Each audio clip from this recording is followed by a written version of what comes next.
Alors, qu'est-ce qu'on a eu de bien cette année que vous auriez pu zapper? Bon, Rat City, bon, je pense pas que vous l'ayez vraiment zappé. C'est peut-être plus les gens qui ne sont pas forcément fans de Spawn et lecteurs de Spawn qui auraient pu le rater. Mais Rat City, c'était vraiment très très bien. Relecture cyberpunk finalement de Spawn, que vous pouvez lire très facilement sans jamais avoir lu de Spawn auparavant. Ça marche vraiment très très bien. Erika Schultz maîtrise vraiment son sujet. On a fait une variante dans le Comics of Assemble dessus et ça a été vraiment un des coups de cœur pour moi cette année. Lui, il est sorti au début de l'année, donc on l'a peut-être un peu vite écarté, un peu vite mis de côté.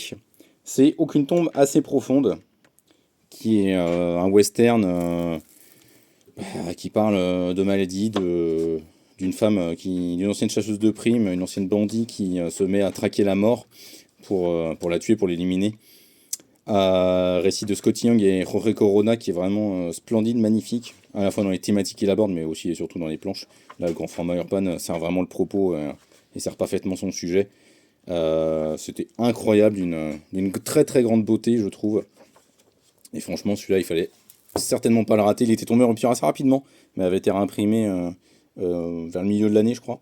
Donc celui-là, vraiment, fallait surtout pas le rater. Aucune tombe assez profonde. Lui, pareil, il est sorti au début de l'année, Beneath the Trees, Where Nobody Sees. Un titre voilà, avec anthropomorphique, avec une oursonne qu'on va suivre, qui se révèle être une tueuse en série, alors qu'elle est adorable sous tout rapport. Ça fait beaucoup penser à Dexter, mais ça fait aussi beaucoup penser. Enfin, il y a un vrai traitement psychologique derrière, très fin, très ciselé, très très bien géré. Celui-là, si vous l'aviez raté cette année, faut vraiment vous rattraper dessus parce que c'est vraiment une des pépites, hein, j'ai envie de dire. Il y a la suite qui devrait arriver normalement l'année prochaine, je crois. Donc ça va arriver plutôt vite chez Ankama.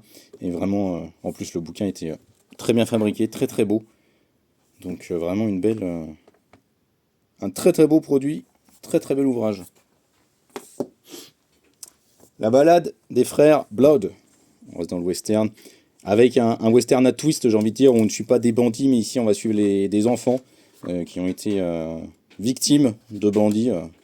Leurs parents, leur père adoptif et leur mère se sont fait assassiner par la troupe des bandits menée par leur père biologique qui a kidnappé leur mère et eux ils vont essayer de sauver leur mère justement et ils vont traverser l'Ouest sauvage et bah, subir un peu tout ce qu'il y a de pire en fait dans l'Ouest sauvage, hein.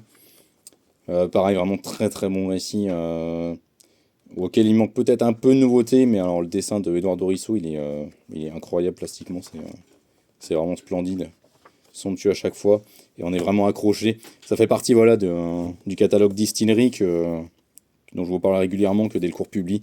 Ils sont en exclusivité sur ce catalogue-là en France. Et c'est une merveille, hein. Franchement, faut pas niaiser, comme diraient nos amis québécois. C'est vraiment une petite pépite, une petite merveille.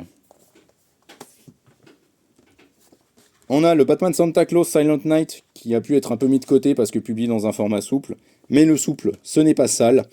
Très très chouette récit de Noël avec le Père Noël et Batman qui font un team-up, mais aussi en fait la Justice League, on est plus large que ça. Très bon récit qui est un peu desservi par la valse des dessinateurs, j'ai envie de dire, qui est pas franchement, voilà, qui sert pas du meilleur le titre, donc c'est un peu dommage là-dessus. Mais c'est vraiment très très cool, très très réjouissant. Jeff Parker, il fait un bon récit d'action et d'aventure avec l'esprit de Noël, donc ça marche vraiment très très bien. En tout cas, j'ai beaucoup aimé. Et voilà, franchement, un bon récit, un bon régal à mettre dans toutes les bonnes bibliothèques.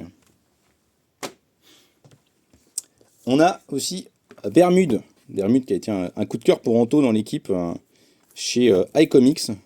Lui, pareil, bah, comme beaucoup de titres, j'ai envie de dire, chez iComics, malheureusement, un petit peu passé à côté.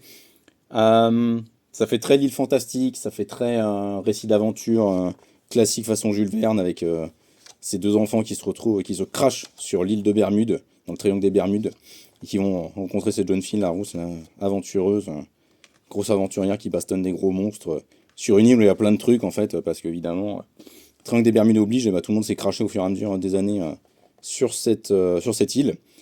Et voilà, c'est un récit bourré d'idées, qui va peut-être presque un peu trop vite par moment, mais qui développe vraiment un univers super cool que j'ai très très hâte de retrouver personnellement. J'espère qu'ils vont continuer, qu'ils vont nous proposer des suites, parce que ce serait vraiment, vraiment génial, vraiment ouf. Très très bon, ouais, très bon produit, très riche. En plus, il y a pas mal de bonus qui sont assez intéressants à la fin, avec des croquis et travaux préparatoires de Nick Bradshaw. Donc c'est vraiment chouette pour se plonger dans la création de cet univers. Et ouais, j'espère vraiment qu'il y aura une suite et que ce sera publié en France. Je voulais aussi parler de Rogue Trooper, parce que le catalogue Delirium, c'est toujours important d'en parler, toujours important de le soutenir. Et là, ils prennent des risques en publiant Rogue Trooper, un personnage méconnu du catalogue 2080, un catalogue d'où est issu aussi Judge Dredd, dans un récit en noir et blanc de guerre signé Garth Ennis et Patrick Goddard au dessin. Ça, c'est la couverture variante qu'on a fait exclusivement dans les librairies du Comic Shops Assemble. Rogue Trooper, ça se passe dans le futur, ça reprend beaucoup de thèmes liés à la Première Guerre mondiale, notamment son esthétique. Et donc c'est sur un soldat bleu génétiquement modifié qui porte en lui trois de ses camarades de combat. Il porte le casque de l'un d'entre eux, il porte on va dire le barda de l'autre et le fusil d'un autre. En fait, voilà, il y a les puces dedans qui lui parlent tout le temps, voilà, de ses anciens camarades, qui sont simplement dénommés par des chiffres 1, 2 et 3. Et c'est un récit de guerre très très intéressant, hyper bien écrit de la part de Garth Ennis, qui, comme à chaque fois, Garth Ennis, quand il fait un récit de guerre, interroge sur la responsabilité des gouvernements et des puissants dans l'élaboration des guerres et le sacrifice des jeunes. C'est vraiment de ça dont ça parle, et c'est passionnant. Le noir et blanc est juste incroyable, magnifique. Et donc Rogue Trooper, Les Vallées d'Albion, si vous l'aviez raté, notre variante CSA est toujours à dispo dans quelques exemplaires, un peu partout dans la librairie du CSA. Et il faut surtout pas l'écarter et le mettre de côté celui-là parce qu'il était vraiment très très bien. Et une dernière, alors c'est encore une variante CSA, hein, décidément. Spectateur de Brian Kevogan et Nico Henrichon. Un récit très particulier sur lequel on a pris, c'est la plus grosse prise de risque qu'on a fait dans le Comic Shop Assemble, mais j'en suis très heureux.